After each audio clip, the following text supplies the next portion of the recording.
It's been a while since we've shown you van build videos, and that's due to the lockdowns here in Ontario, Canada. We haven't been doing any work inside the van. And now, with the restrictions being lifted, we are ready to get going. And today, we thought that it's the perfect time for us to show you our unfinished but livable build. Okay, what we have is a 170 Sprinter, and this is what it is inside. So this is our entryway, and this is part of our kitchen. So obviously it's not done yet. We are using gas for our stove oven and some shoes here, and this is our water jug, and that's because at this point we don't have our plumbing system set up yet. So we're using this jug for our water supply. This is our entryway, and this is our light switch for this side of the van. The entryway, we have this bench seat that we installed ourselves just for the very odd times that we will have a third passenger with us. And under the seat is a storage compartment, so we have some stuff in there. And obviously, if somebody sits here, these containers are not going to be here. We're going to build a headliner shelf here, but this is something that we are probably gonna do at a later part because we feel that it's a bit complicated. We haven't figured out how to do it, so we're gonna probably leave it last. And then we have this double hang closet. It looks small, but it's pretty spacious. Like, we already have lots of clothes in here, including like the thick heavy jackets, but we still have room, so we make it double hang so we can accommodate so much more, top and bottom. And then we also have a mirror attached to the door, and we use this as a locking system. We had like a magnetic latch, but that didn't work, and so far this had been holding really good for us, so that's nice. So this is our kitchen area. We are still working on getting our countertop, and we have a Camp Chef outdoor oven that we use. Right now we're only using the burners. We have 2 burners. We haven't used the oven because we have yet to install a heat barrier around this area. And for our sink, we use this laundry sink that we got from Home Depot.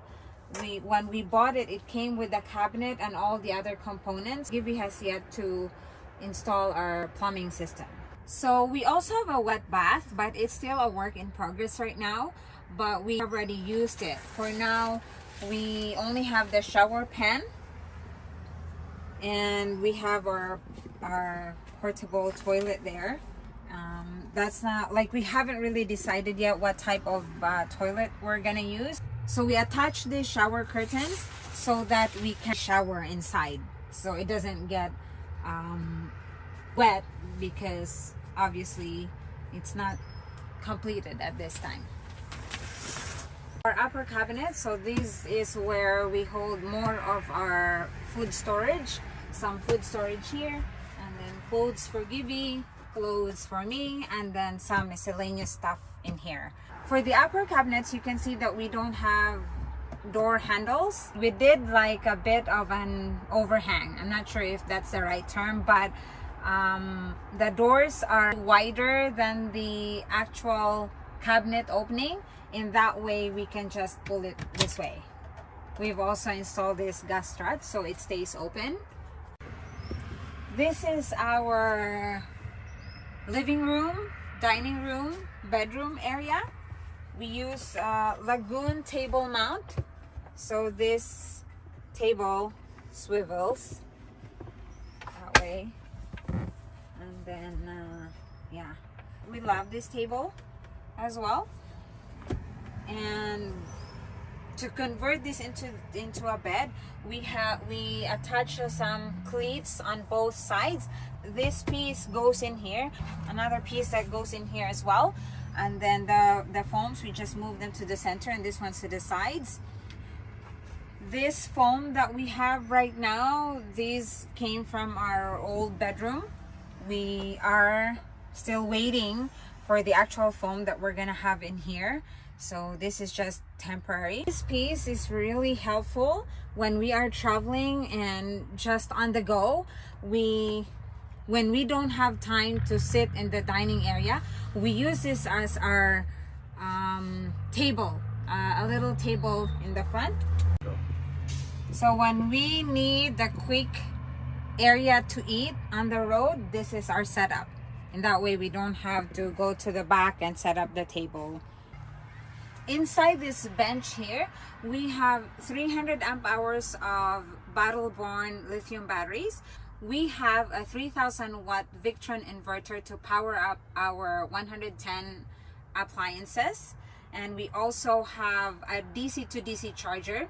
So when the van is running, it is also charging our batteries, and it also helps when we don't have enough sun, especially in the winter time. And we also have a Renogy 40 amp MPPT charge controller, which charges the batteries through our Renogy monocrystalline 400 watt solar panel that's on top of our roof. On this side of the bench, we have a 40-gallon fresh water tank. We also have the water pump, and we also have a 2.5 liter hot water. To set up our bed, we take off this table, take out the lagoon mount,